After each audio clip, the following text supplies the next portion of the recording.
Imagine you spend 6 months building something, a real product, something you actually care about. You test it, you refine it, you launch it, and then nothing. No customers, no traction, no noise. Now here's what makes this interesting. Around the same time, someone else launches in the same space. The product is average, the pricing is higher, the packaging is just a pastel box with a quirky name. Within a year, it's everywhere. Influencers are posting it, stores are stocking it, people are gifting it to each other. So what actually happened here? Why does a weaker product win, while a stronger one disappears without a trace? The answer has nothing to do with the product and everything to do with how human brain actually works.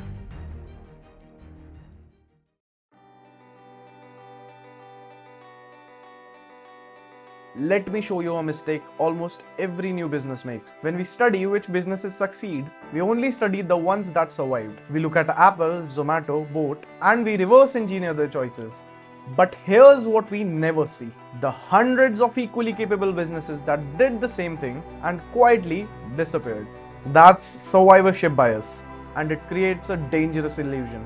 It tells you that quality, hustle, and persistence are just enough, but it does not tell you about the graveyard of good products that never broke through because nobody noticed them in time. That is what I call the invisible tax. The cost you pay in time, money, and momentum. Every month, your business fails to register in someone's mind. It doesn't show up on balance sheets, but it is the single most common reason a promising business flatlines. And the founder who suffer it the most are the one who believes. That's because they understand their own product deeply. The customers must eventually too. They don't. Not unless you give them a reason to pay attention.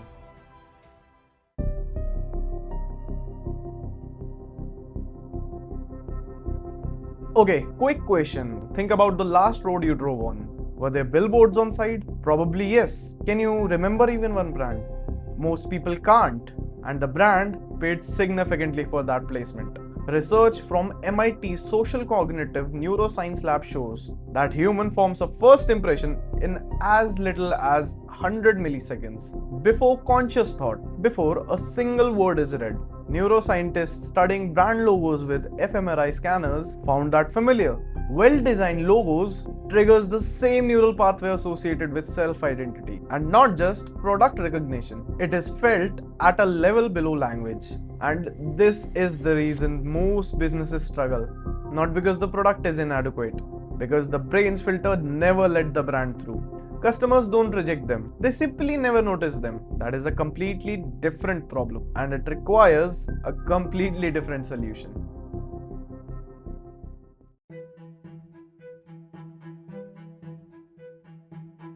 Now let's talk about the belief that kills more businesses than anything else. If my product is good, people will find it. Sounds reasonable, sounds humble. Most founders believe this at some point. But here's what the market actually rewards.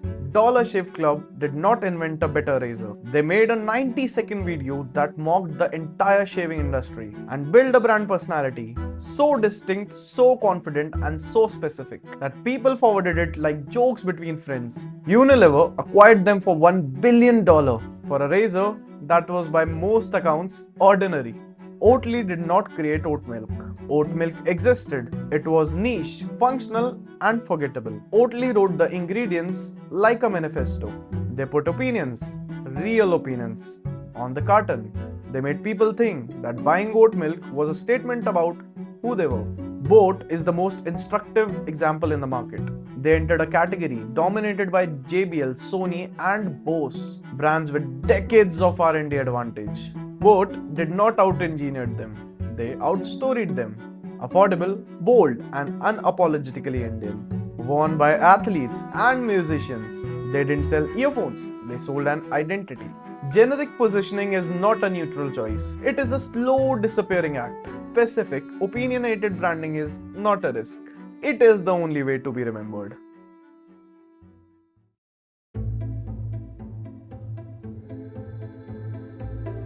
So let's make this actionable. Every brand that gets consistently noticed does three things.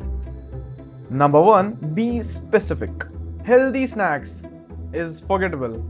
high protein snacks for parents with no time to cook, stops a scroll, specifically makes the right person to feel like the product is built for them alone. Generic is invisible, specific is magnet. Number 2, stand for something. Features are easy to copy, beliefs are not. Patagonia doesn't say quality jackets, they say they are in business to save the planet. Nike doesn't say comfortable shoes, they say just do it. A clear belief makes brand magnetic, a feature list makes it forgettable. Number 3, create meaning. Before you ask what do we sell, ask what does buying this says about the person who buys it? Do they feel I care about the quality I invest in myself? Or I support the real product makers?